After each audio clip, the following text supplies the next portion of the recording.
Alors, on va passer 1h30 ensemble. Avant de commencer, simplement vous dire une chose pour qu'il n'y ait absolument pas de malentendu. Il est très important que de tout ce que je vais raconter, vous raconter, c'est absolument pas une parole de spécialiste. C'est plutôt la manière avec laquelle je me suis raconté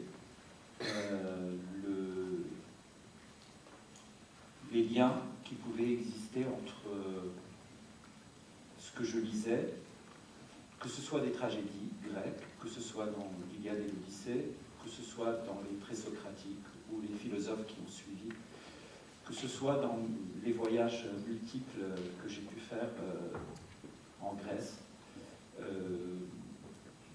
J'ai dialogué avec tout cela entre ce que je lisais et ma propre vie, les questions qui se posaient à moi. Et à force de faire ça, eh bien, petit à petit, il s'est construit un tissu. Et c'est ce tissu dont je vais vous parler. Donc ce tissu est extrêmement, extrêmement intime.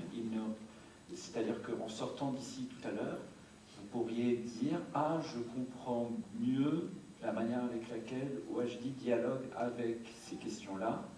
Ça serait juste. Mais si vous sortiez en disant « Ah, maintenant je comprends la question grecque », alors là, ça serait une catastrophe.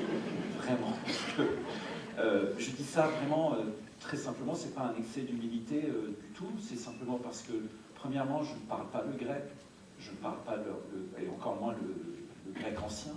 Je ne suis pas un spécialiste, je ne voue pas ma vie à la lecture des textes, à la philologie, à toutes ces questions-là qui feraient en sorte que je pourrais peut-être, si j'avais consacré ma vie à ça, avancer peut-être une théorie ou une autre, en tout cas une certaine forme de connaissance. C'est pas ça du tout. La rencontre d'aujourd'hui, donc, on l'a organisée en lien aussi avec le spectacle que je joue en ce moment, Inflammation du verbe vivre, qui est on va dire une relecture de Philoctète de Sophocle. Alors, cet avertissement étant dit, enfin avertissement, c'est pas un avertissement, enfin cette attention, cette précision ayant été formulée, je vais commencer. Et évidemment, en fait, le champ est tellement vaste. J'aurais pu passer 1h30 à vous raconter comment j'ai lu les 7 tragédies de Sophocle, et cela, juste avec cet axe-là, on aurait pu passer, enfin 1h30 n'aurait pas suffi pour ça. J'aurais pu peut-être aussi aborder la question d'un point de vue linguistique, c'est-à-dire quelque chose qui m'a aussi passionné pendant assez longtemps, pendant 2-3 ans, ce sont les liens linguistiques qui ont pu traverser, qui ont créé les liens indo-européens. Comment les mots, comment le lien entre le grec ancien et le sanskrit, l'égyptien, comment toute cette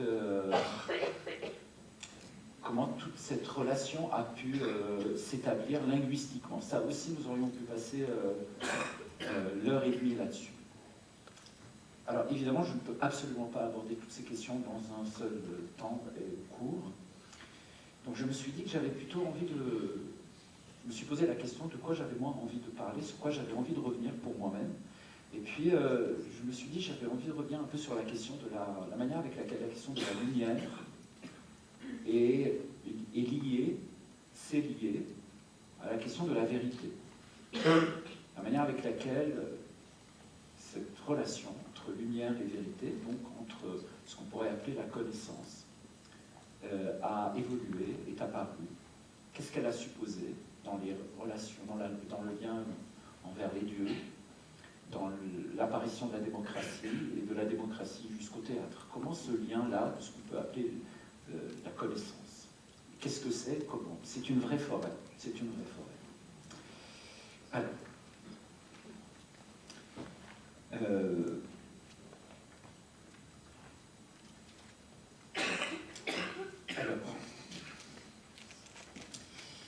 on raconte que Homère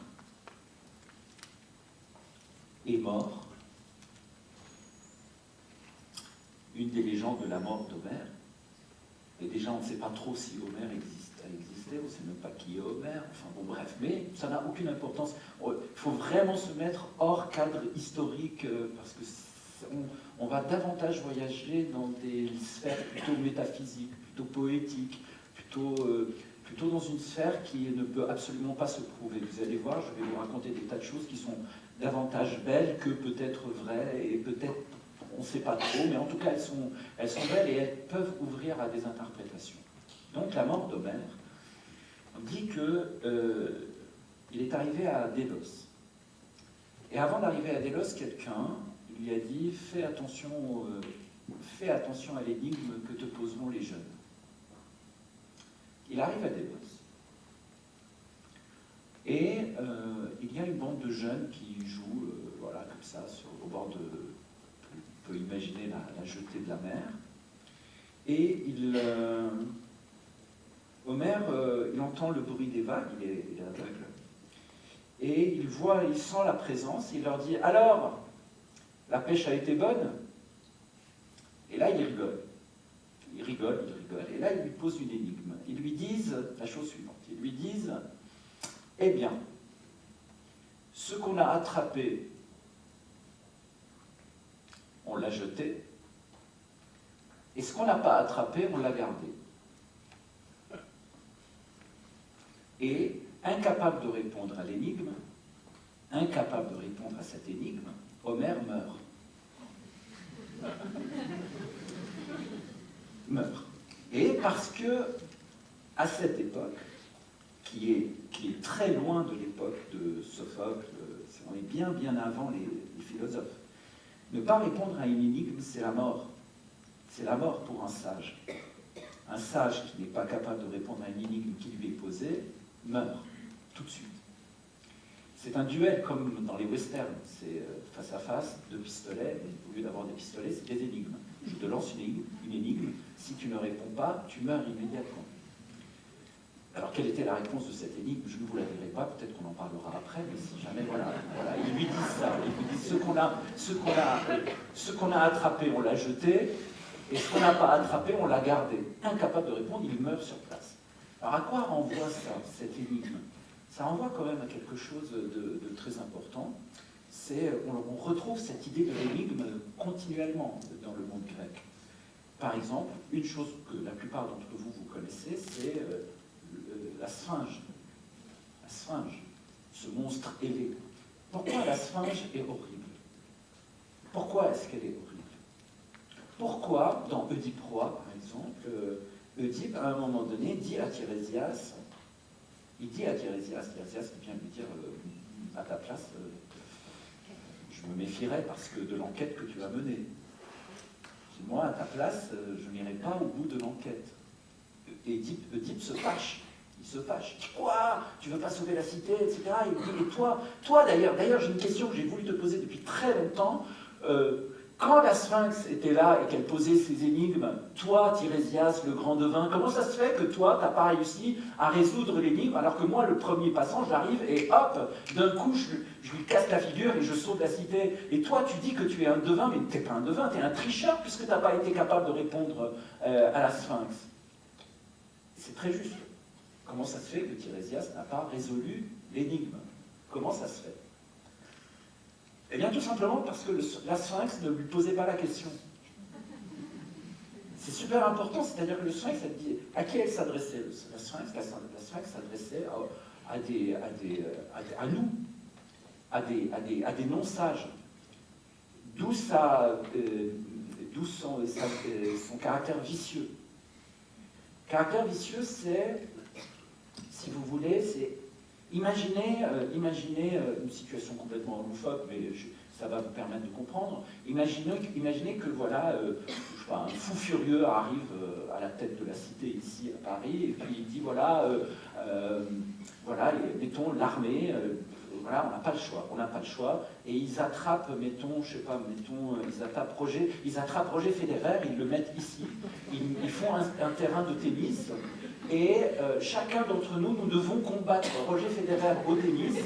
Et si on perd, on est immédiatement exécuté. C'est ça la Sphinx. La Sphinx, c'est jouer contre Roger Federer au tennis. Arrive Rafael Nadal. Et Roger Federer dit non, je ne me bats pas contre lui. Donc, si vous voulez, Tiresias, c'est un peu Rafael Nadal qui arrive devant Roger Federer, qui serait la Sphinx. Et la Sphinx dit non, je ne pose pas la question.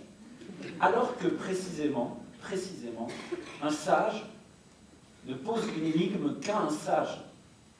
Puisque, et ça je reviendrai là-dessus, comprendre la raison de ça, il y a danger de mort physique, on meurt physiquement, on meurt réellement si on ne parvient pas à répondre à l'énigme qui nous est posée. Donc le caractère vicieux, le caractère violent de la Sphinx, qui est une punition d'Apollon, c'est Apollon qui envoie la Sphinx, parce que quelque chose n'a pas été résolu, un crime. Le caractère violent de la Sphinx vient du fait qu'elle pose une question à quelqu'un qui n'est pas un sage et qui ne pourrait être répondu que par le sage. Alors, cette affaire de l'énigme, elle est très importante dans le monde grec. Alors, je vais faire une petite pause. Je vais aller ailleurs. Là, j'improvise un tout. Enfin, j'improvise ma structure là, de récit. Donc, je vais essayer de ne pas trop vous perdre et de ne pas trop me perdre. Mais j'ai besoin de faire une petite pause avant de revenir à cette question de l'énigme qui nécessairement nous envoie à l'oracle. L'énigme, c'est l'oracle. L'oracle, c'est la connaissance. Mais elle est toujours donnée, l'oracle, que va-t-il m'arriver? L'oracle est toujours donné sous une forme énigmatique. Il faut la résoudre. Alors je reviendrai à ça un peu plus tard. Je vais revenir vers quelque chose d'un tout petit peu, un peu différent. Je vais ouvrir mon cahier. Ce qui, moi, personnellement, m'a beaucoup passionné. Au fond, voilà, je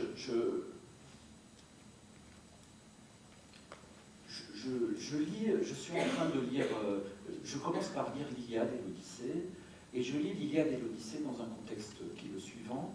J'habitais au Québec, c'était l'hiver, et 2 fois par semaine, je devais prendre un bus à Montréal pour me rendre dans une région assez éloignée de Montréal, qui s'appelle le Saguenay, lac Saint-Jean, et pour aller jusqu'au Saguenay en bus, on fait un trajet qui va de Montréal jusqu'à Québec, qui est un trajet sur une autoroute qui est très très passant. À partir de Québec, il y a encore un petit bout d'autoroute, et puis après, on traverse un parc préservé, qui est un parc, pour arriver à traverser ce parc, il faut 2 heures de bus. Et le voyage se faisait la nuit. C'est une forêt, alors le parc, il faut imaginer une forêt du Nord, comme ça, c'est des conifères, c'est des sapins, c'est extrêmement austère, surtout par -20. C'est très très austère. C'était des voyages en bus, on n'était que quelques-uns, 4-5, et il y avait une petite lumière bleue, c'était la nuit, et je lisais l'Iliade. J'ai lu l'Iliade à 22 ans dans ce contexte-là. Ce contexte a beaucoup compté parce que cet espace extrêmement austère a marqué profondément la puissance de ce que je lisais. Et le moment le plus marquant a été la mort d'Hector. J'ai eu la chance, quand j'ai lu l'Iliade, de ne rien connaître à l'histoire. Je ne connaissais pas l'histoire. Vaguement. Et la mort d'Hector m'a vraiment bouleversé. J'étais extrêmement ému à la mort d'Hector. Et cette émotion ne m'a jamais lâché depuis. Elle a été un peu à la source de mes désirs d'en savoir plus. La mort d'Hector a été ce qui m'a donné envie de relire les autres textes, les tragédiens d'abord, ensuite les philosophes, etc. Donc c'est parti de là. Donc cette aventure qui commence au Québec, elle est très importante. Et puis à un moment donné, se pose une question, je me dis, mais je remarque une chose en lisant l'Iliade, et puis après l'Odyssée, c'est que dans l'Iliade et dans l'Odyssée, aucun personnage dans l'Iliade et l'Odyssée, aucun ne doute de l'enchantement du monde. Tous sont convaincus que le monde est enchanté. Quand Athéna apparaît, ils ne disent pas mais non, c'est quelqu'un de non, ils disent c'est Athéna, c'est pas compliqué, c'est Athéna. Athéna arrive et dit je suis Athéna, et c'est Athéna, c'est pas compliqué. Apollon, c'est Apollon, personne ne doute, personne ne doute. Et tout simplement, très concrètement, dans ma vie, à ce moment-là, où j'avais beaucoup de difficultés à payer un loyer, où je ne savais pas qu'est-ce que j'allais faire de ma vie, dans l'absence d'aide. Dans l'absence d'aide, ce que je veux dire par là, c'est que quand vous lisez l'Odyssée, vous avez toujours Athéna qui apparaît à Ulysse en disant à Ulysse, tu ne devrais pas aller par là, mais va par là. Je me disais, mais moi, elle est où? Sincèrement, c'est-à-dire, est-ce que je sais pas, vous prenez aujourd'hui, vous avez tous des adolescents qui doivent décider là bientôt s'ils vont aller en sciences, en littérature, en politique, en sciences politiques, etc. Et puis ben non, il n'y a pas Athéna, il n'y a personne. On ne sait pas comment prendre le choix. Et puis même de manière encore plus profonde, lorsque surgit une perte, la mort, une mort brutale, une mort inattendue, une mort surprenante. Je parle aussi des chagrins d'amour immenses que l'on peut subir. On se pose la question, mais pourquoi ça m'arrive? Enfin, qu'est-ce que je fais? Comment je continue? Et pas de réponse. Pas de réponse. Et cette énorme distance, là je vous parle du point de vue d'un jeune homme de 23-24 ans qui essayait de trouver dans la littérature des consolations aux difficultés qu'il y avait dans la vie. Mais évidemment, ça dialoguait continuellement. Et cet écart entre l'enchantement qui avait dans ces livres-là, la foi dans cet enchantement, et puis la question comment être à la hauteur de ce que être un vivant attend de nous, et puis le vide dans lequel je me trouvais, ont été aussi le début d'un questionnement qui était, au fond,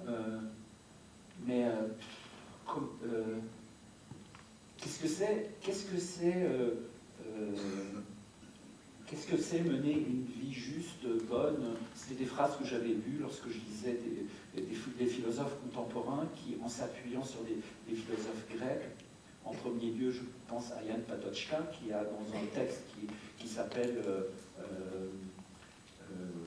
l'Europe, je crois, tout simplement, ou bien la Grèce et l'Europe, pose la question suivante, qu'est-ce qu'une vie bonne? Telle que se posaient les philosophes grecs. Et cette question, très concrètement, moi je la comprenais pas, mais elle m'intéressait naïvement, sans aucun cynisme. Qu'est-ce qu'une vie bonne? Et je n'avais pas de réponse. Et je sentais que dans la lecture, dans la fréquentation des auteurs grecs, je pouvais peut-être trouver ça. Alors, j'ai commencé à m'intéresser à ça en me disant, d'accord, donc pourquoi on est habité par ces questions? Qu'est-ce que c'est être un mortel? Qu'est-ce que c'est être mortel? Qu'est-ce que c'est de savoir, par exemple, que votre sac d'école va vous survivre? Combien de fois on trouve dans des greniers des objets qui ont appartenu à nos grands-parents? Les objets sont toujours là, mais les grands-parents non. Donc moi je sais bien que cette table qui est ma table d'école depuis que je suis petite, celle-là, elle va me survivre. C'est formidable, mais alors qu'est-ce que c'est être mortel? Qu'est-ce que c'est cette chose-là et comment on fait avec ça? Et je me suis rendu compte que cette question-là, je n'étais pas le premier à me la poser, et que c'était une question qui était posée depuis très très très très longtemps. Et là, je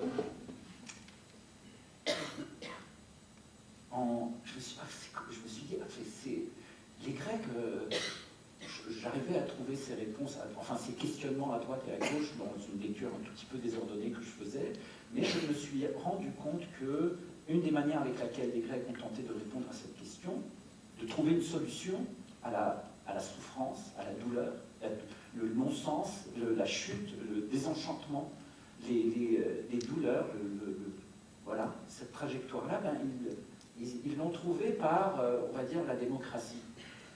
Je reviendrai à ça tout à l'heure. Cette chose-là qu'on appelle la démocratie et par le théâtre. C'est quand même étonnant. Qu'est-ce que ça a? Pourquoi c'est ça qui a surgi? Alors évidemment, j'avais un tropisme pour le théâtre. J'étais étudiant en théâtre, je venais de sortir de l'école de théâtre, je me suis mis à faire du théâtre, et c'était par le théâtre que je voulais trouver un sens à ma vie. Or, ce théâtre-là, à un moment donné, je réalise qu'il est apparu là, en tout cas dans la forme dans laquelle je le connaissais. Pourquoi? Pourquoi pas ailleurs? Et pourquoi ailleurs, ils ne l'ont pas fait? Ça a été une question importante. Et qu'est-ce qu'ils ont fait ailleurs? Alors, moi, je suis né au Liban, je suis de confession chrétienne, mais je suis né au Liban.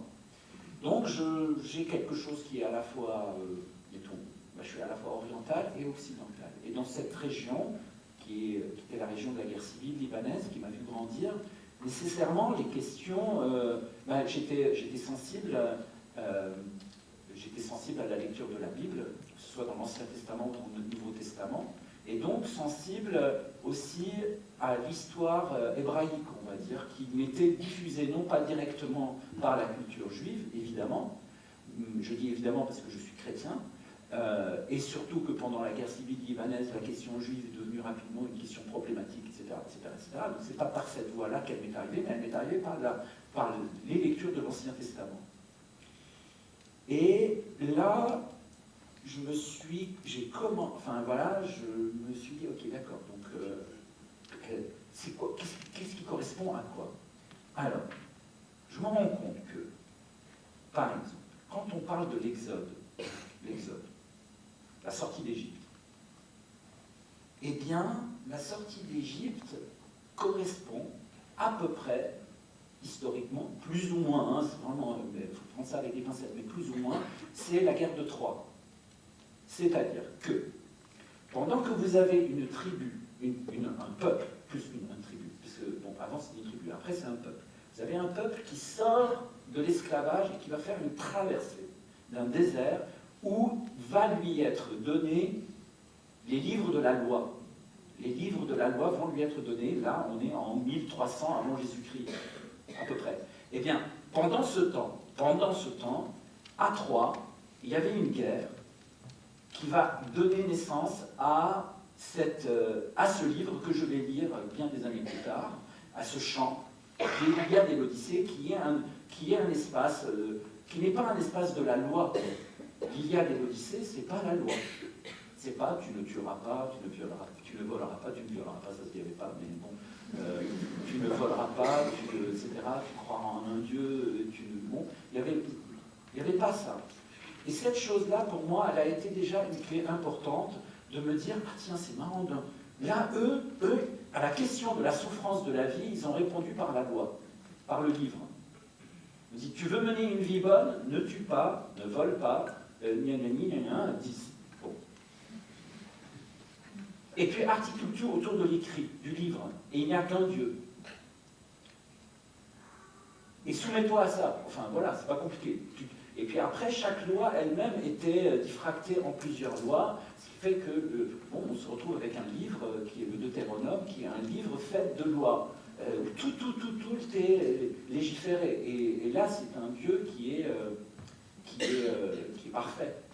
C'est un Dieu parfait, qui est implacable, impitoyable, mais parfait.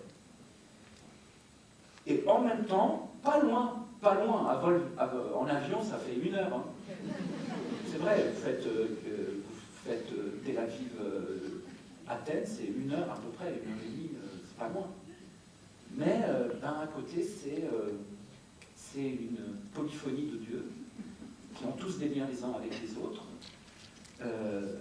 Et puis, c'est pas la question de la loi, c'est la question de la connaissance, de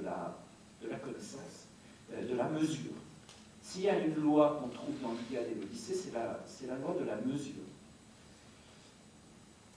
Alors, la loi de la mesure, qu'est-ce que c'est? Eh bien, je vais prendre l'exemple d'Ulysse. Ulysse était appelé le mesuré. Ulysse le mesuré. Le mesuré ne veut pas dire le humble. Pas parce qu'il était humble. Mais il connaissait sa mesure. Connaître sa mesure, c'est... eh bien, je vous raconte une histoire. J'arrive dans un village, je suis en randonnée, et je me pose la question, est-ce que j'ai le temps d'aller au gîte avant que le soleil ne tombe ou est-ce que je reste couché là? Il y avait un type qui était assis sur un banc, je vais le voir, je dis excusez-moi, mais combien de temps ça va prendre avant d'arriver jusqu'au gîte?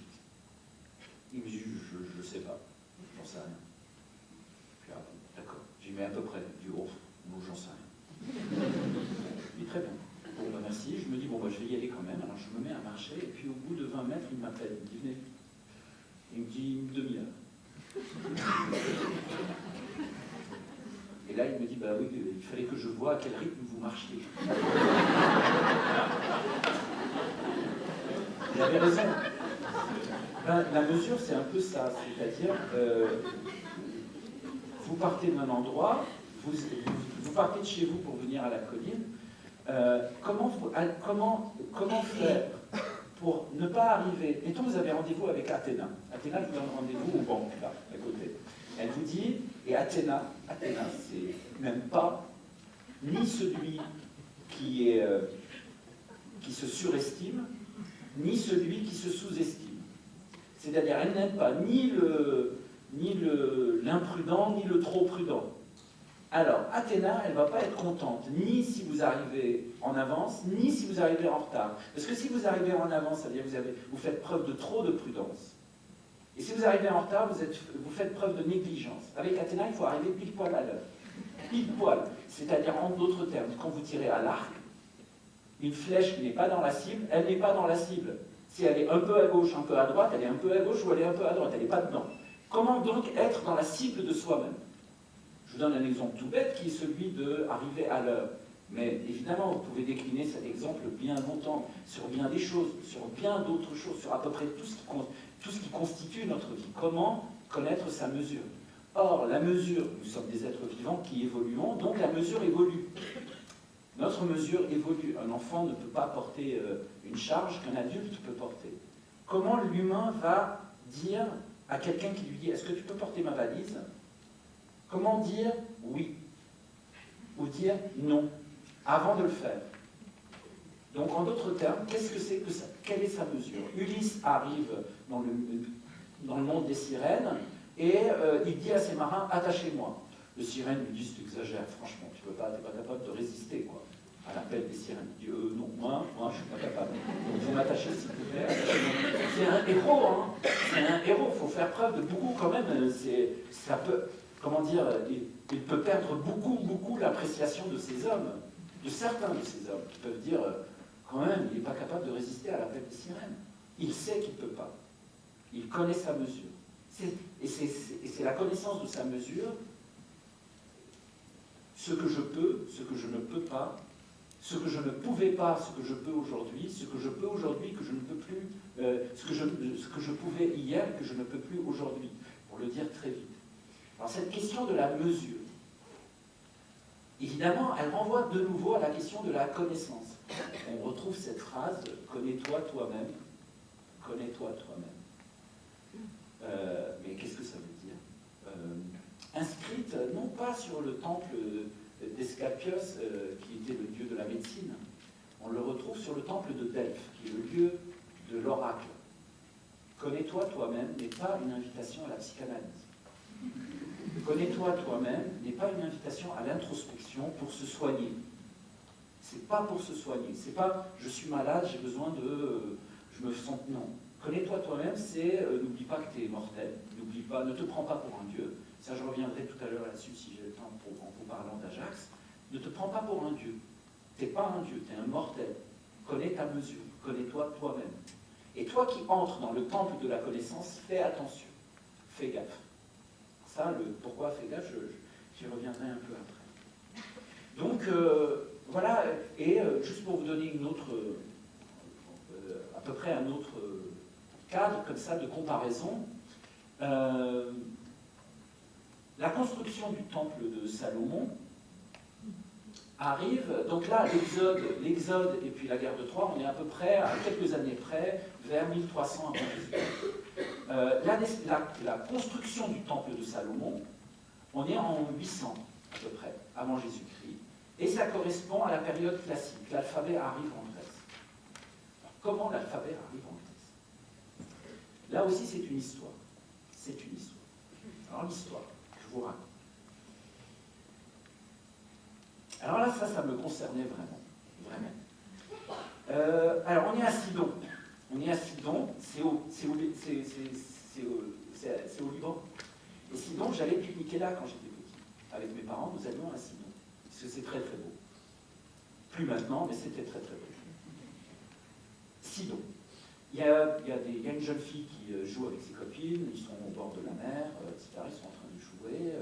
Et puis, tout à coup, de la mer surgit une espèce de gros taureau blanc. Vous imaginez, vous êtes en train de jouer, vous imaginez, là, il faut imaginer le truc, hein, c'est-à-dire, vous êtes en train de jouer, je ne sais pas si vous avez déjà vu, par exemple, un cheval au bord de la plage avec les vagues, c'est très impressionnant. Là, imaginez un gros taureau blanc qui n'était pas là, et tout à coup, sa tête apparaît, son corps, il est gros, il est très impressionnant, il est blanc, et il sort, et il est vraiment très impressionnant. Alors évidemment, les jeunes gens qui sont en train de jouer ont peur, courent dans tous les sens, mais en même temps, le taureau n'a pas l'air énervé, il s'avance, il est ruisselant, il fait très beau, il fait très très beau. Ça, je pense aussi que la notion de climat est très importante pour comprendre comment les choses se sont passées. Là aussi, je reviendrai quand je vous parlerai de la relation entre le climat et la démocratie. Je ne crois pas que la démocratie ait pu exister et pu apparaître dans un monde où il fait moins 40. C'est pas possible. Et ça, je reviendrai là-dessus. Pourquoi? Presque, c'est pas des preuves, mais pas loin. Bref. Donc le taureau apparaît, et puis comme il n'a pas l'air trop violent, on s'en approche. Et elle s'en approche, et tout à coup, et la jeune fille, enfin, qui semble être la plus importante parmi les jeunes filles en une forme de hiérarchie, et que cette importance, elle apparaît non seulement dans ses manières d'être, mais presque dans la qualité de sa peau, à cause de ce qu'elle mange, à la manière avec laquelle on prend soin d'elle, etc. Déjà, ça existait, ces différences hiérarchiques des classes sociales. Bref, elle s'approche du taureau et elle le caresse. Le taureau se frotte à elle. Vous imaginez? Vous êtes face à la sauvagerie quand même. C'est pas un caniche. Quoique les caniches, mais bref, c'est quelque chose d'inhabituel. Il sent la mer, il est puissant. Il est puissant, il y a nécessairement quelque chose de prodigieusement sexuel qui apparaît, d'érotique, nécessairement, bien sûr, surtout dans le corps d'une fille adolescente.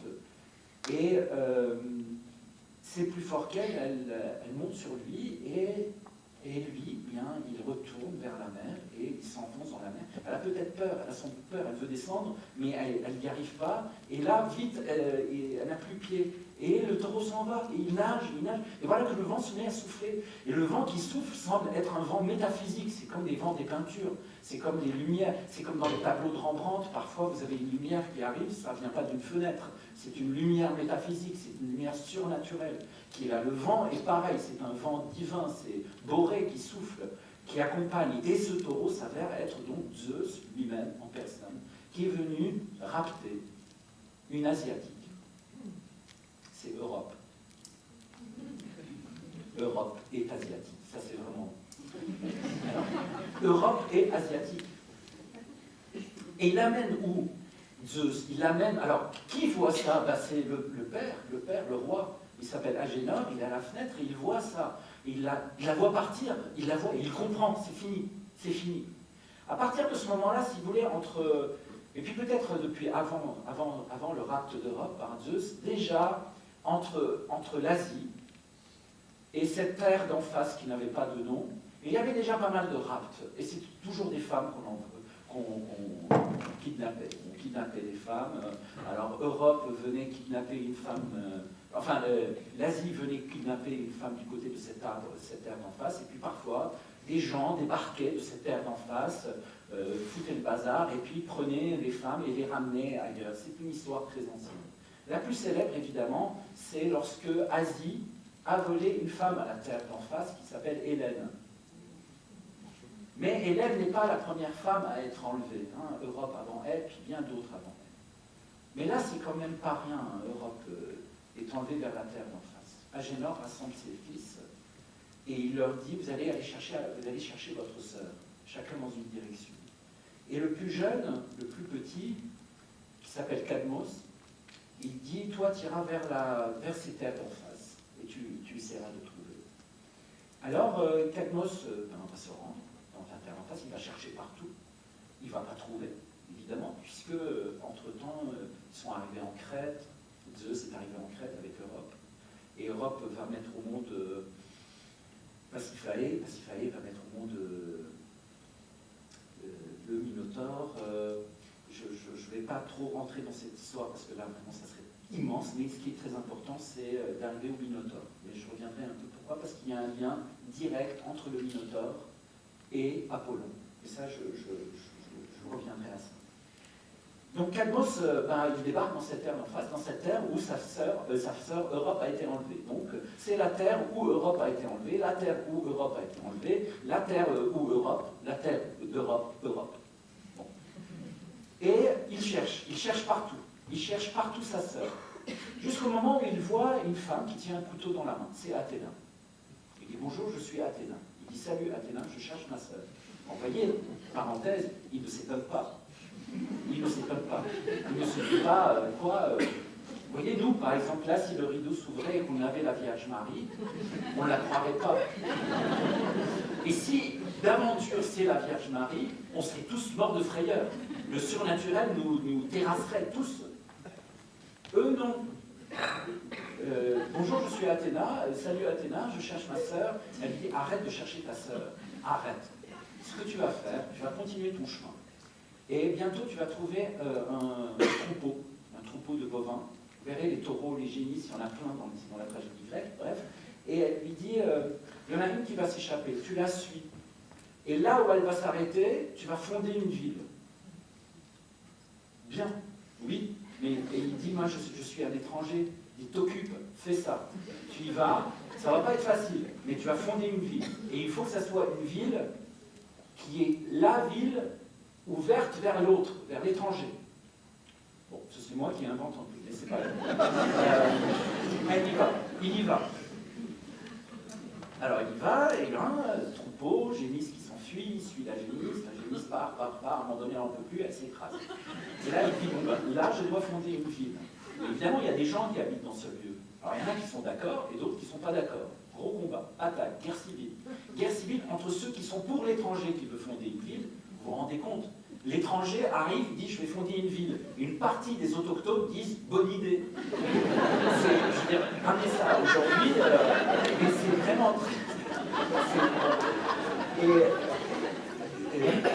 guerre civile, vraiment, parce que, alors, le camp qui ne voulait pas que l'étranger fonde la ville, ils vont aller chercher une force surnaturelle dans la terre, ils vont creuser la terre, ils vont faire apparaître les dragons. Ils vont faire apparaître des anciens dragons dans des œufs qui étaient cachés sous la terre depuis vraiment la nuit des temps. Et ces dragons vont apparaître et vont donner naissance à des enfants qui vont être les enfants des dragons, qui vont faire la guerre contre les autochtones menée par Cadmos. Et c'est Cadmos et sa bande qui vont gagner contre les fils des dragons. Fin de la guerre. Et il faut la paix. On ne peut pas fonder une ville comme ça. Il faut se réconcilier. La réconciliation se fait autour d'une table. Cette table, c'est la table des noces. Des noces entre Cadmos, l'étranger, le Phénicien, et une fille issue de ceux qui se sont battus et qu'on a appelés les fils des dragons. Cette fille a pour nom Harmonie. Cadmos et Harmonie vont sceller la paix en se mariant, en fêtant leurs noces. On dit que cette noce, les noces de Cadmos et de Harmonie, est la noce autour de laquelle, pour la dernière fois, les humains et les dieux se sont rassemblés pour fêter un heureux avènement. Alors il faut imaginer la scène. On monte la table, il fait beau, toujours, la nappe est immense pour accueillir tout le monde. Et puis on amène les plats, les assiettes, tout, on prépare tout. C'est merveilleux, c'est merveilleux. Il y a une ambiance de joie, la paix est signée. La paix est signée. C'est quelque chose comme, j'imagine, en 1945. Tout le monde arrive, la paix est signée, ça y est. Et là, on se rassemble autour de cette table et imaginez, on s'installe, tout à coup, le vent se met à souffler, ce même vent qui a soufflé lorsqu'elle a été enlevée, lorsque l'Europe a été enlevée, le même vent, Cadmos le reconnaît, il se lève, et tout à coup, qu'est-ce qu'il voit apparaître, qu'est-ce qu'il voit arriver? Les dieux. Apollon, Dionysos. Ils arrivent, ils disent, est-ce qu'on peut manger avec vous? Bien sûr. Alors ils s'installent autour de la table, les uns au milieu des autres. Alors, vous imaginez, vous êtes assis à côté de Héphaïstos d'un côté et de Apollon de l'autre, puis voilà, puis vous fêtez l'heureux événement. Et puis arrive le moment des discours. Arrive le moment des discours. Alors on dit à Cadmos, un discours. Cadmos se lève, il dit, bah écoutez, vraiment, c'est vraiment merveilleux, vous vous rendez compte, moi à l'étranger, vous m'accueillez ici, dans ce théâtre, je suis directeur de ce lieu. C'est pas grave, hein, c'est vraiment, je ne suis pas français, voilà, et vous me dites, voilà, prends la direction du théâtre de la colline, bref. Et donc Cadmos dit, eh bien, voilà, je suis complètement bouleversé, je suis parti à la recherche de ma sœur, je ne l'ai jamais trouvée, et à la place, je vous trouve vous. Et non seulement je vous trouve vous, mais je trouve aussi harmonie. Et voilà que comment vous remercier ça. Et nous allons construire une ville, et cette ville aura 7 portes. Et ces portes seront ouvertes vers le monde, et elles seront toujours à l'accueil de l'étranger. Quiconque est étranger sera accueilli dans cette ville. Quiconque. Pas de quota. Tous. Tout le monde. Comment vous remercier de ça? Bien, j'ai juste un petit cadeau. C'est pas grand-chose, mais je vais vous le donner. Avant de partir, mon tuteur, qui a pris soin de moi, m'a offert ce cadeau en me disant « Tu le donneras à ceux qui prendront soin de toi. » Je te le donne. C'est tout petit. Il met sa main dans sa poche et il sort ce petit cadeau. Ce petit cadeau est fait en bois de cèdre. C'est 29 petits morceaux en bois de cèdre qui sont tous différents. Il les met sur la table et il dit ça, dans mon pays, on appelle ça l'alphabet. Et l'écriture vient d'entrer dans le monde grec. L'écriture vient d'arriver en Europe, donc la possibilité d'écrire son histoire. Alors là, on est, voilà, pendant ce temps-là, hein, on est en train de construire le temple de Salomon à Jérusalem. Alors pendant ce temps-là, je vais vous montrer une image qui, moi, m'a toujours fasciné. J'ai été directeur pendant 5 ans d'un théâtre qui s'appelle le Théâtre français au Centre national des arts à Ottawa. Donc j'ai beaucoup sillonné Ottawa, et Ottawa est une ville qui m'a toujours paru un tout petit peu rébarbative. Alors je vous montre Ottawa. Alors attendez.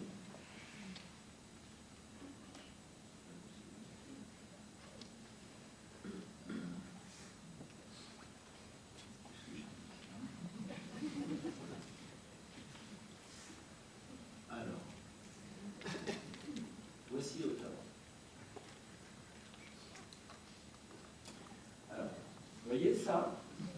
Ça là, ici, c'est le Parlement. Ça a été construit à la fin du 19e siècle. Je vous montre une autre photo d'Ottawa.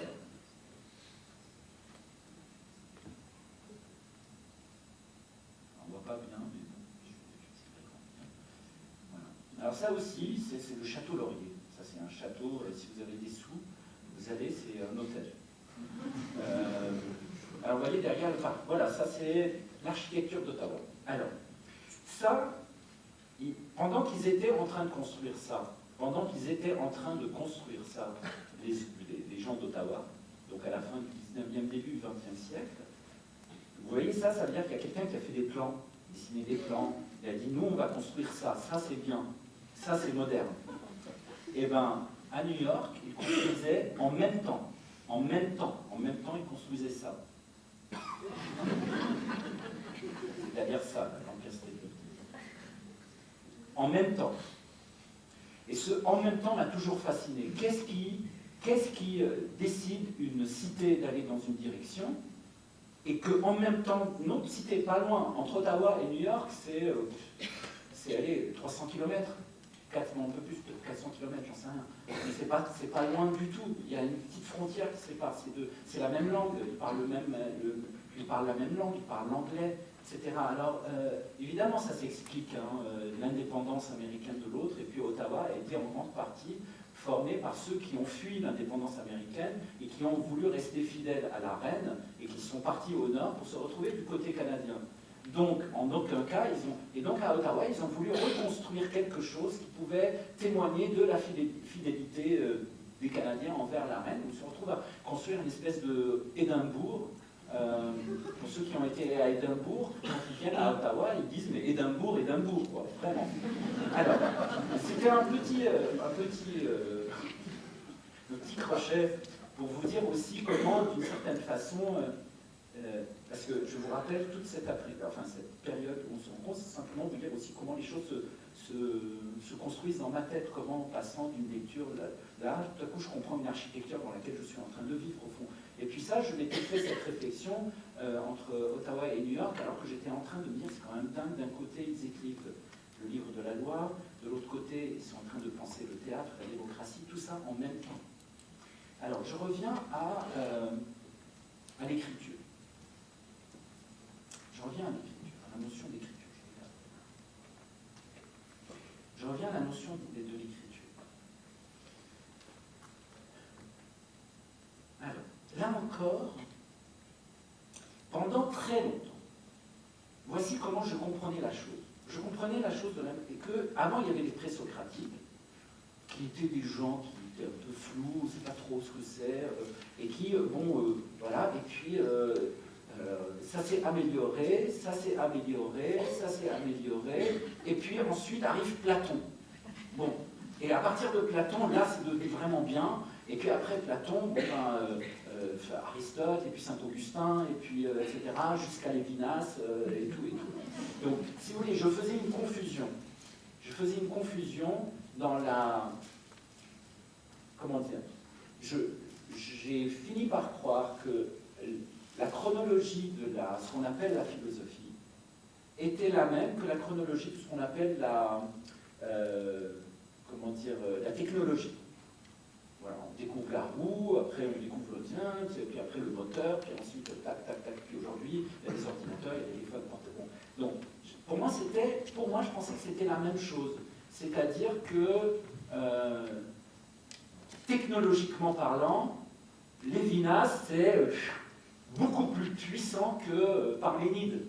C'est comme ça que je comprenais la chose. Et je la comprenais peut-être parce que c'est comme ça qu'on me l'a renseigné à l'école, et c'est comme ça peut-être aussi à cause de ce rapport à la chronologie, et qu'il y a une confusion avec le rapport, c'est-à-dire ce qui est passé, le passé n'est là que pour faire en sorte qu'au fur et à mesure ça s'améliore. Bon. Et il y a eu un retournement vraiment majeur qui s'est passé, parce que si vous voulez, voilà, je vais essayer de le trouver. Tu n'as pas besoin d'allumer le vidéoprojecteur, Olivier, je vais essayer de le trouver pour vous donner un exemple.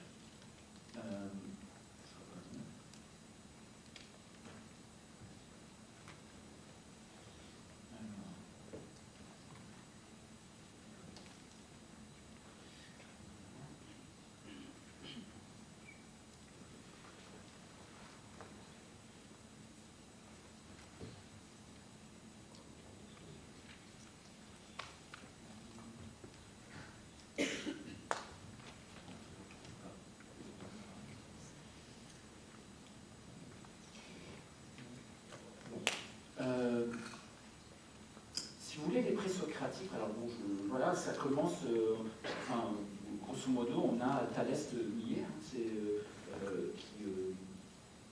était un espèce de, enfin on ne sait pas exactement c'est qui, ils n'ont rien écrit. Les présocratiques, c'est Anaximandre, Pythagore, Parménide, Héraclite, Gorgias, voilà, et le dernier en date, c'est Socrate. Alors qu'est-ce qu'ils ont... Alors, la particularité, c'est qu'ils ont très peu écrit. Enfin, on n'a pas d'écrit on a des fragments.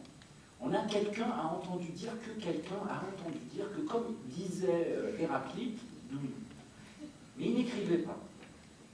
Ils n'écrivaient pas. Et ils étaient considérés, alors, quand on prend le terme de philosophie, je veux dire la manière avec laquelle moi je l'ai compris, je vous rappelle, ce n'est pas la langue d'un spécialiste, jamais je voudrais me mettre dans cette position-là. Donc, philosophie, un jour j'apprends que ça veut dire donc amour de la sagesse, mais amour de la sagesse veut dire aussi parfois désir de la sagesse. Mais amour de la sagesse ou désir de la sagesse, ça veut dire qu'on n'a pas la sagesse.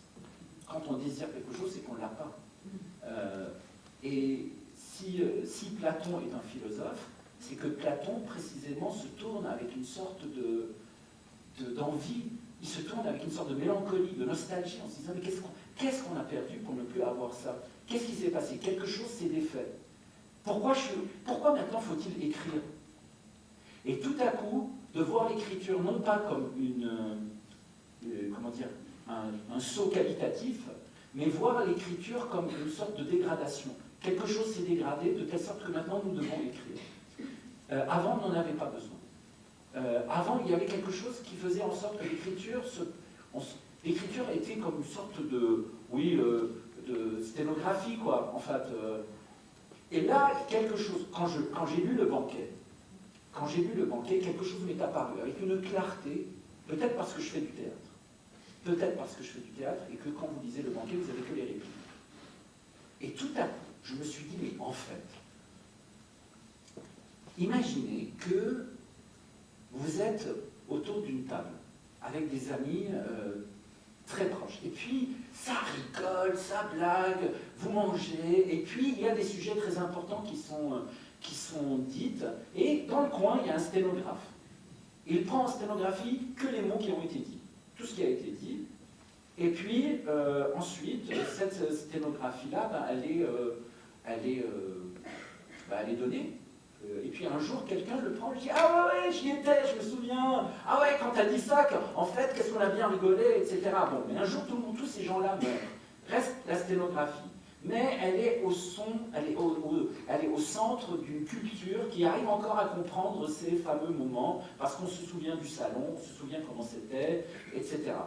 Et puis, ces gens-là meurent de nouveau, et puis à un moment donné, ce texte s'évanouit, il est passé, il est traduit, il est perdu, il est revenu par les Arabes, retraduit de l'arabe, on revient, et puis des siècles plus tard, on se retrouve qu'avec le texte, mais sans plus la mémoire même de ce qui a pu constituer cette humanité qui a pu se passer entre les individus. Et l'écriture, apparue tout à coup comme une sorte de chute, s'est mis à me faire penser un tout petit peu à ce que pouvait être, par exemple, je ne sais pas, aujourd'hui vous lisez, par exemple, je ne sais pas, qui parmi vous a vu des spectacles de Cantor? Levez la main, c'est trop haut. Bon, là, c'est formidable, je n'en ai jamais vu. J'ai jamais eu la chance de voir un spectacle de Cantor. C'est une chance de voir un spectacle de Cantor. Et puis, alors, qui ne l'a pas vu? Levez la main, même si on est nombreux. Il y a beaucoup plus de gens dans cette salle qui n'ont pas vu des spectacles de Cantor. Je vais demander une autre question. Qui a vu un spectacle de Jouvet? Et une main a failli se lever, mais bon, il n'y a plus de mains qui se lèvent. Mais il y a peut-être 20 ans, j'aurais posé la même question, peut-être qu'il y aurait eu autant de mains qui se seraient levées que pour aujourd'hui, de mains qui se sont levées pour Cantor. Évidemment, si je parle de Stanislavski, évidemment, mais si je demande, qui est-ce qui connaît quelqu'un qui a vu un spectacle de Jouvet? Ah, bien. Bon. Maintenant, est-ce que quelqu'un connaît quelqu'un qui a vu un spectacle de Copeau?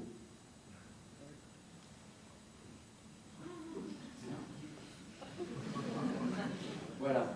Bon. Donc, cette chose-là fera en sorte... Qu'est-ce qui va se passer? Qu'est-ce qui va se passer, c'est qu'on va garder en mémoire des récits. On a des photos, mais quelque chose est définitivement perdu. C'est très bien en même temps, parce que la perte, Robert Davreux a dit, la perte sera tout, la douleur et la joie.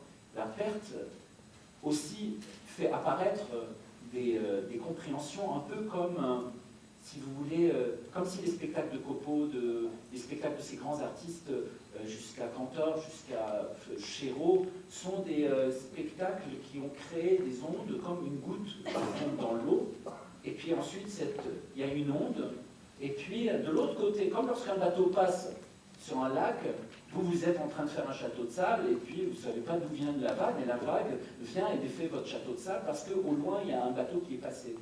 Ça se transmet aussi comme ça, même si on n'a pas vu les spectacles en question.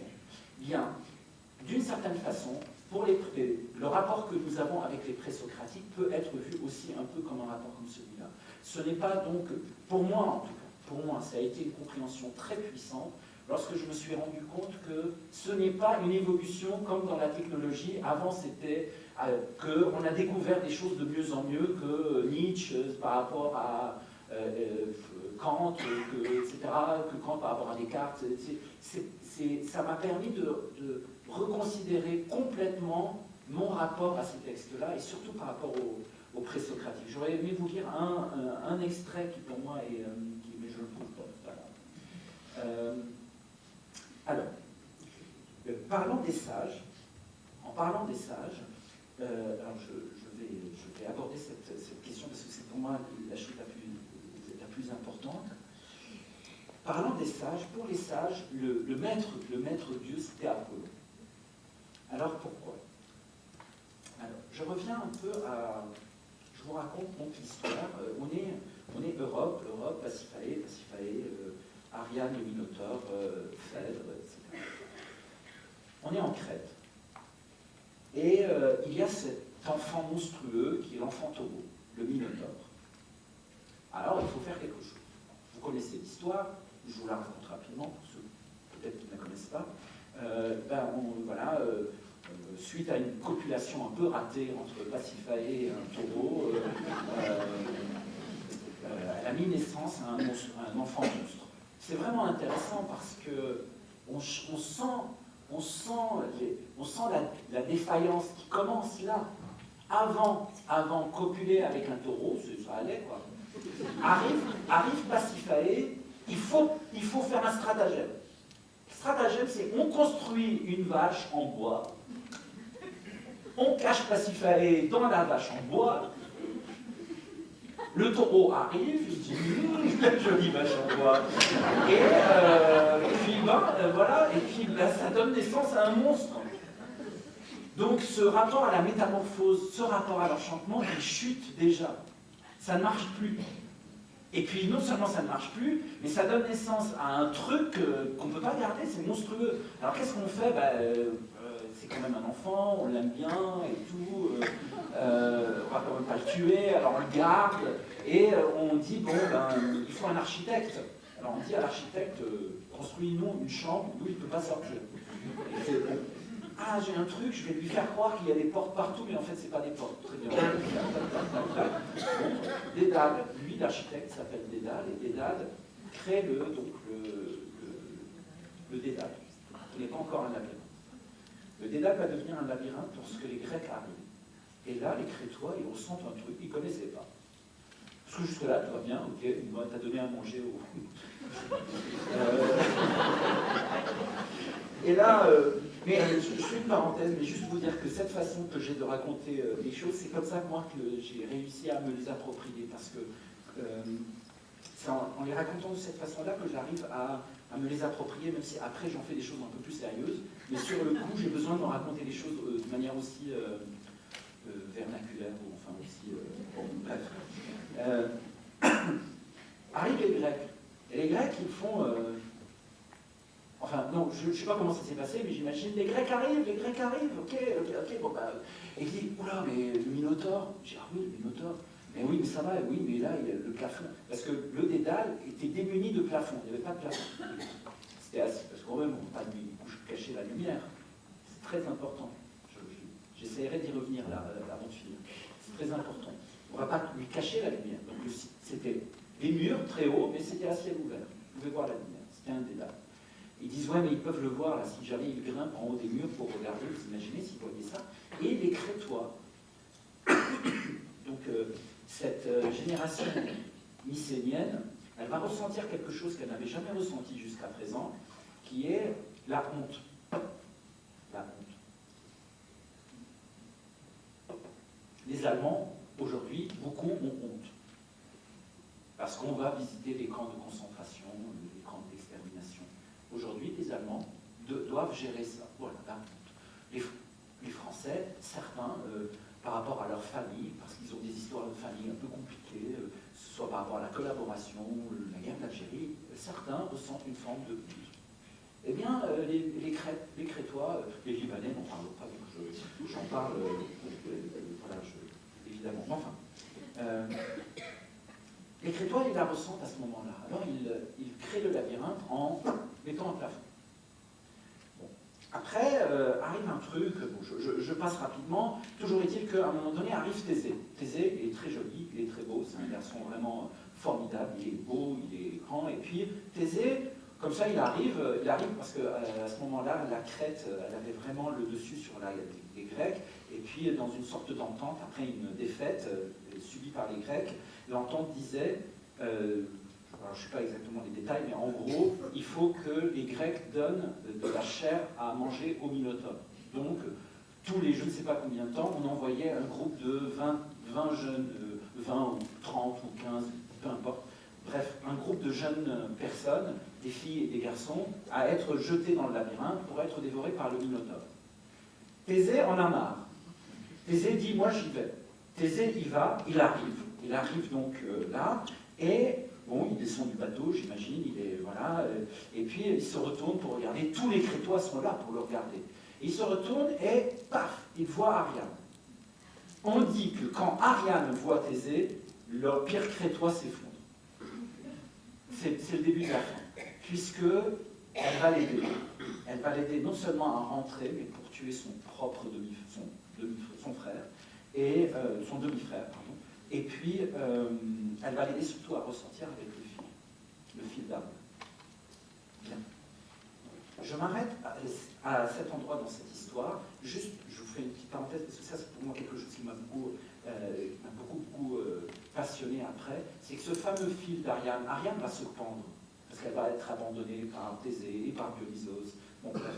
Et puis Phèdre, la sœur d'Ariane, Phèdre va se pendre. Mais après ça, toute la lignée de Ariane qui nous mène jusqu'à Jocaste, qui va se pendre. Et puis même, Jocaste, c'est la maman de Antigone, et Antigone se pend.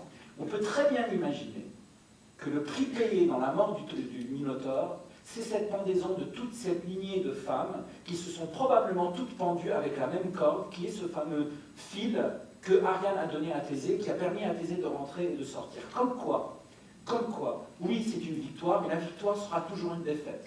Plus tard. Toujours. Et la défaite sera toujours une victoire. Plus tard. Cette chose de l'idée que les choses tournent comme tourne la grande ours autour de l'étoile polaire, enfin comme tourne la petite ours autour de l'étoile polaire, c'est une idée c'est une idée cosmogonique chez les Grecs. Ils l'ont observé, ils ont vu la petite ours, ils se sont dit c'est dingue, elle tourne, mais elle tourne pas. Et bien c'est ça la vie, malheur, bonheur, ça tourne, chacun son tour. Bref, je ferme la parenthèse de cette fameuse corde. Je reviens à Apollon. Connais-toi toi-même. Pas psychanalytique. En tout cas, à leur époque. Donc, c'est le lien à la connaissance, la vérité. Delphes. Le temple d'Apollon est à Delphes. C'est le point le plus lumineux de la Grèce. C'est en haut d'une montagne. Le soleil plombe tout le temps. C'est tourné vers la lumière. C'est tout le temps tourné vers la lumière. Alors, vous rentrez dans le temple d'Apollon, et là, il y a la Pythie qui va vous délivrer l'oracle. La Pythie délivre l'oracle. Pour délivrer l'oracle, la Pythie le délivre d'une façon, c'est une transe. Or, la transe, elle renvoie à Dionysos, elle ne renvoie pas à Apollon. Ça, c'est vraiment très important. Nietzsche, par exemple, va d'une certaine façon opposer Apollon à Dionysos. Mais peut-être que les deux dieux ne sont pas si opposés que ça, ils sont peut-être beaucoup plus liés que ça. Que ce qui relie Apollon à Dionysos, c'est probablement cette espèce de relation qui va mener à la question de la vérité. C'est-à-dire, pour arriver à l'oracle, il faut cette transe. Arrive la transe, arrive l'oracle, c'est incompréhensible. L'avenir vous est donné, mais vous n'y pigez rien. Mais pourquoi ils font ça? On ne peut pas être plus clair? Non. Non. Pourquoi? Pourquoi? Ah oui, mais pourquoi? Ça, vous l'avez dans l'Ecclésiaste, à peu près écrit à la même époque, dans l'Ancien Testament, ne va pas trop vite vers la connaissance. Qu'est-ce que ça veut dire, ne va pas trop vite vers la connaissance? Ça veut dire que tu n'es pas un Dieu. Donc, faire face à la vérité, c'est faire face à une lumière peut-être trop éclatante pour tes capacités. Connais ta mesure. Connais ta mesure. Ne pense pas que la révélation est un cadeau, c'est un monstre. Donc, et en passant, le signe d'Apollon, le signe qui représente Apollon, c'est l'arc. Et l'arc, en grec très ancien, parfois, est utilisé. Le mot vie se dit bios, avec un accent sur le i, et il existe chez Homère des manières de nommer l'arc, donc le mot vie c'est bios, et chez Homère il existe quand même plusieurs fois où il nomme l'arc avec à peu près le même mot, bios, mais où l'accent est placé sur le haut. Donc le mot vie et le mot arc, donc le mot violence, par rapport est le même. Donc la vie, la violence, l'arc, tout ça est un peu la même chose. Et l'autre signe qui détermine Apollon, c'est la lyre. Évidemment la lyre, le dieu esthète, etc., la lyre et l'arc. Bon. Alors pourquoi l'arc et pourquoi la lyre? Parce que, c'est intéressant parce qu'à l'époque, pour fabriquer une lyre et pour fabriquer un arc, on prenait la même matière. C'était la même matière, c'était un bois, je ne sais plus quel bois, et c'était des cordes de tendons, je ne sais plus quel animal, je ne m'en souviens plus, mais enfin bon, c'était les mêmes outils. C'est juste la courbure qui change. C'est juste la courbure. Donc d'une certaine façon, on pourrait dire l'arc, qui est un instrument de mort, de destruction, si vous le courbez, vous arrivez à l'instrument de beauté. Donc d'une certaine façon, pour les Grecs, la courbure de la mort nous amène vers la beauté. Alors on nage en pleine poésie, c'est sûr. Mais ça crée des liens, ça crée des relations. Ça crée des relations entre les mots. Et ça, c'est sûr qu'ils y étaient sensibles, les sages. La relation entre les mots. Je n'ai qu'à courber l'objet et l'objet devient autre chose. C'est quand même dingue. Donc je n'ai qu'à me courber moi-même et je vais devenir autre chose. Donc je vais courber mes idées, je vais devenir autre chose. Toute cette métaphore déménagement. Si vous allez en Grèce, vous verrez, il y a plein de camions de métaphores. Parce que le mot métaphore veut dire tout simplement déménagement. Donc on prend un sens et on le déménage. Donc si par exemple vous êtes en Grèce, vous dites demain j'ai un métaphore, demain j'ai un déménagement. C'est la même chose. Donc vous déménagez un sens d'un endroit vers un autre, ce qui donne le mouvement. L'autre signe d'Apollon, c'est plus rare, mais on le trouve chez certaines statues, c'est un tout petit labyrinthe qui est dessiné à l'arrière des statues. Et là, ça devient vraiment intéressant. L'oracle, donc, la Pythie, elle donne l'oracle, on comprend rien. C'est quoi, du coup, cette énigme, si ce n'est un labyrinthe? C'est-à-dire, je ne comprends pas, je ne sais pas, je dois rentrer pour savoir la vérité. Alors, si c'est un labyrinthe, et que la vérité est dedans, c'est-à-dire, une fois que j'aurai déchiffré l'oracle, j'aurai accès à la vérité, mais pourquoi il ne me dit pas la vérité simplement? T'as tué ton père, t'as couché avec ta mère, il peut le dire simplement. Non. Il complique. Mais pourquoi il complique? C'est parce que je ne pourrais pas supporter trop vite. Je ne peux pas supporter trop vite. Donc, il protège en donnant l'oracle, en disant l'énigme, dit labyrinthe. Mais si labyrinthe, c'est qu'il y a un monstre. Alors c'est comme tu veux. Tu peux entrer, mais tu as intérêt à être comme Thésée. Qui est Thésée? C'est un héros. Donc si tu veux connaître la vérité qui t'habite, qui te fonde, ne la prends pas à la légère, ne sois pas un domestique, ne la prends pas à la légère, ne vis pas une vie domestique comme un idiot, terme grec, idiotesse, qui veut dire le particulier. C'est qui l'idiot? L'idiot, c'est celui qui ne s'intéresse pas à la vie de la cité. Il dit, moi, non, moi, ma petite vie, moi, mes enfants, mon truc, moi, non, moi, idiot, moi, je suis un idiot. Bon. Pour les Grecs, le grand truc, enfin, au 5e siècle, ça n'a pas duré longtemps, mais le grand truc, c'est de participer à la vie de la cité. De ne pas être un idiot. Participer. Alors participer, c'est accéder à la vie immortelle d'une certaine manière. Regardez de qui on est en train de parler. On parle de Socrate, de Platon. Ils sont morts, mais ils sont immortels. Donc ils ont, par les idées qu'ils ont émises, ils ont accédé à ce statut d'immortel. Pour les Grecs, une façon de devenir immortel de la manière la plus simple, c'est d'avoir des enfants, puisque les enfants vont donner des enfants, et donc d'une certaine façon, vous devenez un peu immortel. Mais c'est la base. La grande immortalité, c'est l'accès aux idées. C'est arriver à émettre une idée qui va traverser l'époque, qui va faire de vous un immortel. Donc un héros. Alors, rentre dans le labyrinthe, qui est l'oracle. Donc il faut que tu interprètes l'oracle. Qui peut interpréter l'oracle? Là, c'est un interprète d'oracle, c'est un devin. C'est Tirésias, c'est un sage. Il n'y a que les sages qui peuvent interpréter l'oracle, qui ont la capacité d'entrer dans le labyrinthe. Parce que qu'est-ce qu'il y a dans le labyrinthe? Il y a la vérité. Et qu'est-ce qu'il y a dans le labyrinthe? Il y a le Minotaure. Et le Minotaure, il te dévore. Donc la vérité va te dévorer. Alors vas-y calmement, lentement. Ne te dépêche pas. Cette articulation, elle est très importante parce que l'énigme, comme je vous ai dit, Homère est mort parce qu'il n'a pas été capable de répondre à l'énigme. Ce qui va se passer plus tard avec la sociabilité, la socialisation des choses, ce qui va se passer, c'est que petit à petit, on ne mourra pas d'une énigme auquel on n'a pas réussi à répondre, on va juste être humilié. Et ça amène, bon, l'énigme amène la connaissance, pas la connaissance, mais la raison. Le logos apparaît. La raison, c'est pour, il y a un problème veut dire buter, obstacle. Il faut dépasser l'obstacle. Et bien, par la raison apparaît, la raison s'articule, la philosophie apparaît, comment traiter les idées, comment la logique surgit, etc. Et puis, la rhétorique, comment je vais te débattre, comment je vais défaire ton argument, te tuer. Donc, débat entre deux philosophes, on a encore ça, par exemple, dans les débats télévisés. Voilà. Le gros truc, c'est comment je vais arriver à désarticuler les arguments de l'autre par la raison.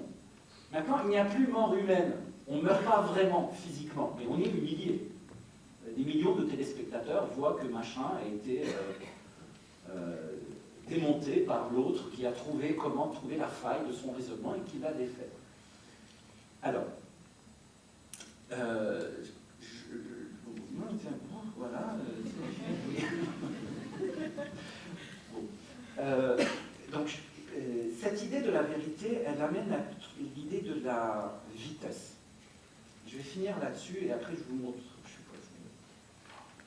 Je vous montrerai un truc après. Elle amène l'idée de la vitesse. L'idée de la vitesse, c'est quoi? Lorsque vous lisez Oedipe Roi, ce qu'on dit à Oedipe, à un moment donné, bon, on lui dit ne veuille pas savoir, mais on lui dit aussi du calme, lentement, doucement, ne va pas trop vite.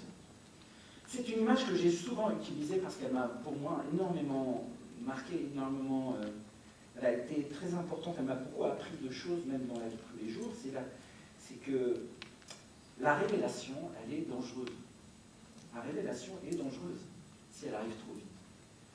D'une certaine façon, si vous voulez, c'est pas ce qui a tué Ayrton Senna au volant de sa voiture, c'est pas le mur, c'est pas la voiture, c'est la vitesse avec laquelle il allait vers le mur.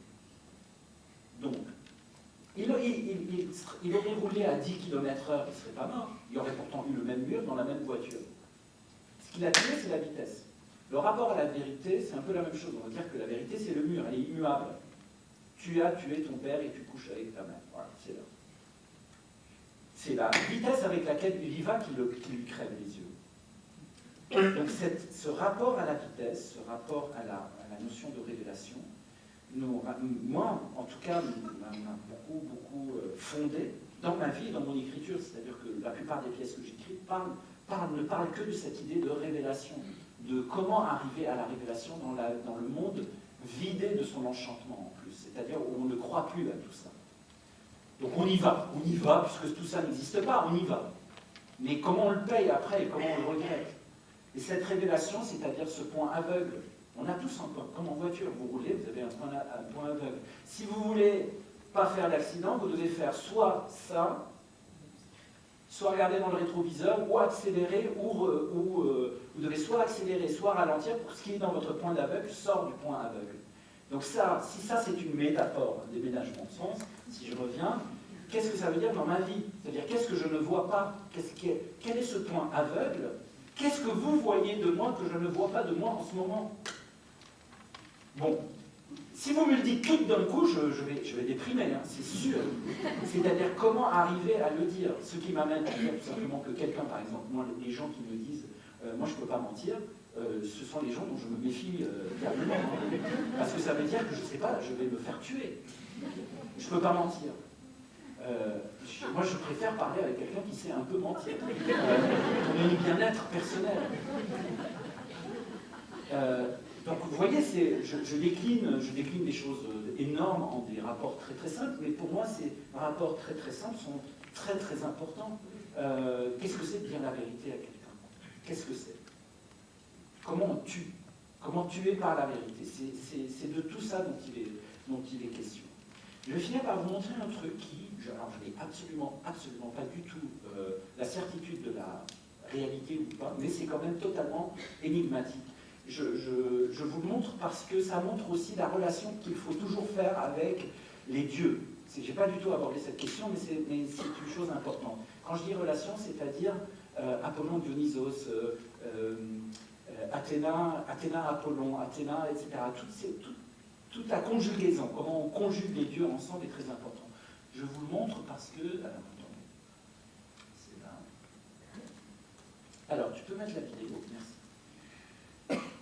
Alors, je vous montre des triangles géographiques qui relient ensemble des temples grecs qu'on peut aujourd'hui visiter. Alors, je vous en montre le premier, c'est assez simple.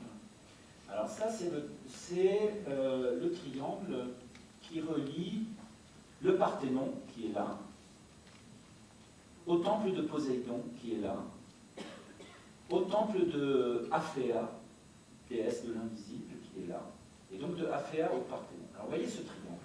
Il y a quelque chose de totalement étonnant. On peut dire, mais c'est peut-être une coïncidence, mais vous allez voir, c'est un peu plus compliqué. La distance à vol d'oiseau de ce point-là, de ce temple-là à celui-ci, est de 44 km,96. Et la distance de ce point-là à ce point-là est de 44 km,82. Donc c'est un triangle isocèle presque parfait, à 14 mètres près, sur une très grande distance. Alors je vous le montre, voilà, comme ça. Et je vous montre aussi en vous montrant un autre triangle qui relie pareillement, qui relie donc toujours le Parthénon à Aphéa, à Delphes. Alors vous voyez ici cette distance qui va de Delphes au Parthénon, elle fait 121 km,31. Et celle qui relie Delphes à Égine, à Aphéa, elle fait 121 km,39. Il y a 9 mètres de différence entre les deux lignes. Alors, bon, c'est peut-être aussi un hasard, mais ces triangles isocèles, vous les retrouvez à peu près, alors voilà, je vous montre. Ça, c'est plein de triangles isocèles entre toutes sortes de temples qui existent un peu partout, et les distances sont toujours à peu près équivalentes. Alors ça, j'y pige rien, je ne sais pas ce que ça veut dire, je ne sais même pas si c'est vrai, je ne sais même pas si c'est une invention ou pas, mais ça, c'est un truc qui m'hallucine complètement, je sais pas, mais j'adore ça.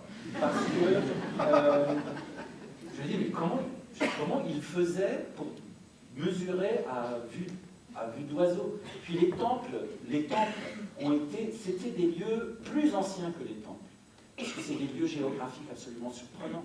C'est des lieux plus anciens, qui étaient même là avant même l'arrivée des premiers Grecs. Donc c'est des choses très très très très anciennes. Quelle est cette histoire de distance et de triangle isocèle qu'on retrouve à peu près? Vous voyez, il n'y en a pas qu'un, il y en a plein. Alors, ça vraiment, si vous avez des professeurs de philosophie avancée, ils risquent de se moquer de vous s'il faut leur montrer ça, parce que là on tombe presque dans les horoscopes, mais je voulais quand même vous le montrer, parce que c'est aussi quelque chose que je trouve absolument, en tant qu'amateur, complètement fascinant et qui me fait complètement rêver. Pour finir, je vous montre une chose qui est beaucoup plus concrète, une chose que je suis très heureux de vous montrer, parce que j'ai jamais eu l'occasion de le montrer, parce que c'est quelque chose que j'avais fait, sur lequel j'avais beaucoup travaillé, que je n'avais pas pu utiliser dans un spectacle. J'ai voulu faire une émission télévisuelle, enfin, pour un spectacle, j'ai voulu faire quelque chose, j'ai voulu écrire, en fait, faire un truc autour de la mort et l'enterrement d'Achille. Et j'ai essayé de le faire en me disant, ok, mettons c'est arrivé aujourd'hui, Voilà, c'est l'enterrement d'Achille. Achille est mort, c'est l'enterrement d'Achille. Voilà. J'ai fait un truc, je vous le montre, et on finira là-dessus. Mais je suis très heureux de vous le montrer. Alors au début, je ne pensais pas qu'il n'y a pas de problème technique. Au début, il n'y a que du son, puis ensuite, il y a une image qui arrive.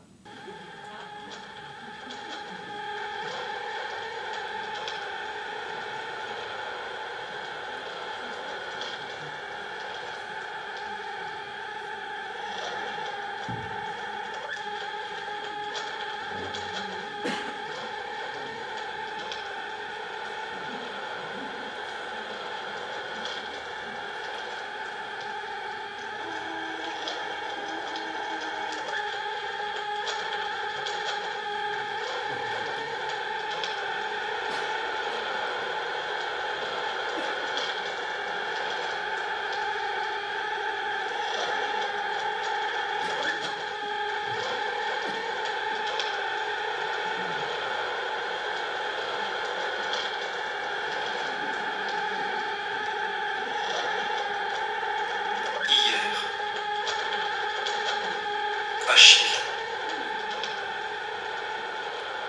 le plus grand des héros, le fils de Pélée. Achille, semblable aux dieux, est mort. Apollon l'infaillible l'a voulu.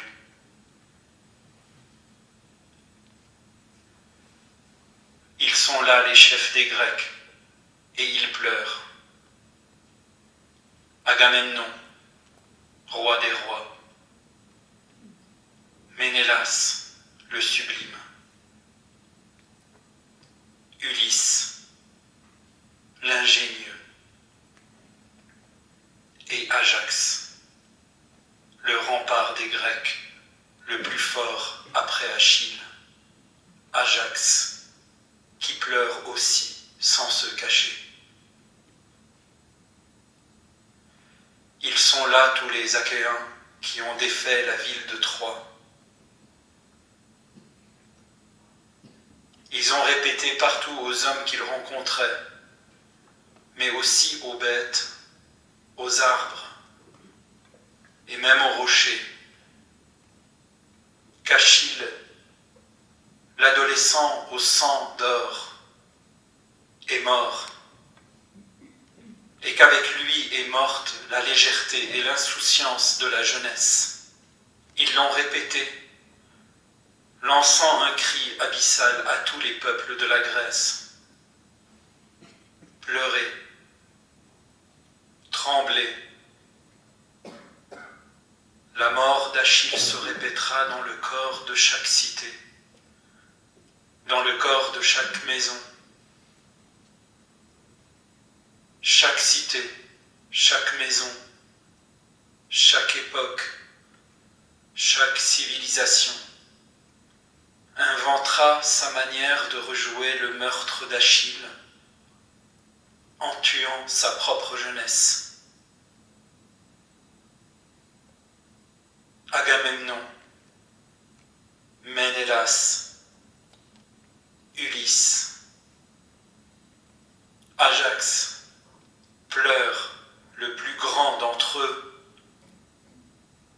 et de tous les coins de la terre, plus nombreux que le blé, plus nombreux que les essaims des abeilles. Il continue à arriver les autres pour toucher du regard ce qui sort des limites de l'imagination et reprendre à leur compte ce cri effroyable. Achille est mort. Et tous de se presser pour toucher le cercueil qui le transporte. Sa gloire sera éternelle, mais cette éternité est le faste de ses funérailles. N'ôte pas une poussière au chagrin qui a envahi l'âme de tous les peuples grecs. Et s'il est vrai que les dieux nous ont donné le pain par Déméter, et l'ivresse par Dionysos. S'il est vrai que nous leur avons volé le feu grâce à l'amour que Prométhée, le plus fou d'entre leurs fils, nous portait, la douceur de la consolation et le remède aux douleurs de nos vies nous sont restés interdits. Ces secrets-là, les dieux ne nous en ont pas fait cadeau.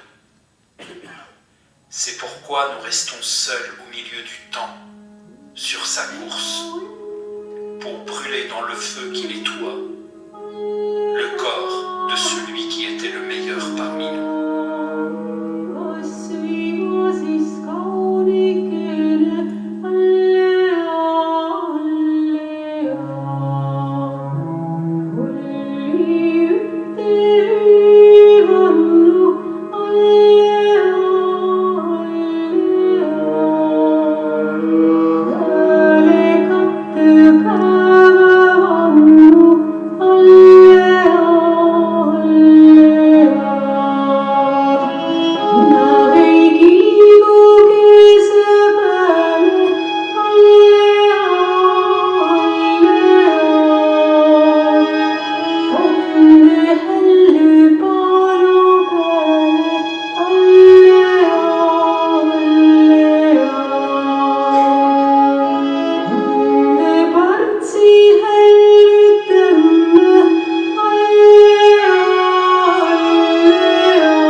Absolument extraordinaire. Vous retrouverez beaucoup de choses de ce que j'ai pu vous raconter aujourd'hui. Ça, c'est vraiment un grand livre. Et le reste, tout ce qui touche plutôt les dimensions métaphysiques, les dimensions plutôt mystériques des rapports aux dieux et à Apollon, tout ça, pour moi, c'est vraiment quelqu'un qui... enfin, je dois à cet auteur beaucoup. C'est Giorgio Colli. Vous retrouvez dans... c'est aux éditions de l'Éclat. Ça, c'est vraiment capital. Ça s'appelle La naissance de la philosophie. Il y a en 3 volumes aux éditions de l'Éclat des fragments des présocratiques dans la sagesse grecque. L'introduction est géniale. L'introduction qu'il fait est géniale. Il a écrit aussi un livre plus philosophique, plus complexe sur la phénoménologie, des rapports des anciens Grecs à la phénoménologie, qui s'appelle Nature aime se cacher, qui est un fragment d'Héraclite. Giorgio Colli, pour vous dire un peu c'est qui, c'est celui qui a annoté l'œuvre de Nietzsche dans l'édition allemande, et qui ensuite, quand vous lisez Nietzsche aujourd'hui, toutes les annotations, ce sont des traductions des annotations de Giorgio Colli. C'était le grand spécialiste de Nietzsche. Alors, Roberto Calasso, c'est plus cette manière italienne de raconter des histoires. C'est très très facile à lire. Ça, c'est un peu plus complexe, mais vraiment, c'est pour ceux qui aiment ce genre de littérature, c'est absolument sublime. Voilà. Merci.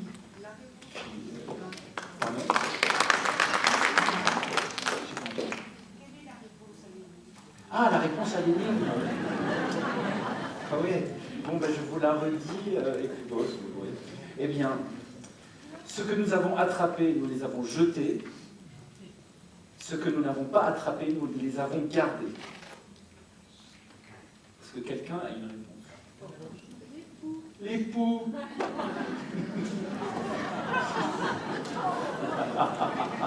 Ça a tué Homer, hein.